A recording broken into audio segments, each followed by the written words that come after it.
എത്ര ആളായിട്ട് ഏട്ടൻ ഗൾഫിൽ നിന്ന് വന്നിട്ടുണ്ട്? അതാണ് നമ്മുടെ പ്രവാസത്തിന്റെ പവർ. അതിന് പോകണ്ട കേട്ടോ, മതിയാക്കാല്ലേ നമുക്ക്. എത്ര വർഷമായി അവിടെ ഒക്കെ നിർത്താൻ മതി. നമ്മളെ കുറച്ച് കടങ്ങളൊക്കെ ഇല്ലേ, വീട് വെച്ച ലോണൊക്കെ, അതൊക്കെ ക്ലോസ് ചെയ്തിട്ട് ഇവിടെ നിന്ന് ചെറിയ ബിസിനസ് അങ്ങനെ എന്തെങ്കിലും ചെയ്ത്. അതാ നല്ല. ഇവിടെ എന്തെങ്കിലും ബിസിനസ് ചെയ്യാല്ലേ, ഉള്ള പൈസയും കൊണ്ട് നമുക്ക്. ഏട്ടനത് എല്ലാ വർഷവും പറയുന്നല്ലേ? ശരിയാണ്, പക്ഷേ എനിക്കറിയാം നമ്മളെ കടങ്ങള്, പിന്നെ അനിയത്തിയുടെ പഠിപ്പ്, ഏച്ചിയുടെ വീടിന്റെ, പിന്നെ നമ്മുടെ വീടിന്റെ, എത്ര കഷ്ടപ്പെട്ടിട്ടാ. ഒക്കെ ശരിയാണ്, എന്നാലും ഈ വീടിന്റെ 4-5 വർഷം കൂടി ലോൺ അടക്കാനുണ്ട്. അതൊക്കെ അങ്ങനെ പോവായിരിക്കും. ഇവിടെ എന്തെങ്കിലും ബിസിനസ് തന്നെ നോക്കാം നമുക്കല്ലേ?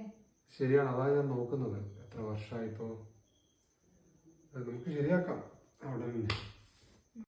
ഏട്ടാ, നമുക്ക് എങ്ങോട്ടെങ്കിലും മാറി നല്ല റിലാക്സിംഗ് ആയിട്ട് 2 ദിവസം പോണം. ഞാൻ എന്നോട് പറഞ്ഞു വിചാരിച്ചിരിക്കാം. നമുക്ക് പോവായിരുന്നു അല്ലേ? ഇങ്ങോട്ടാ പോണ്ടേ, പറഞ്ഞോ.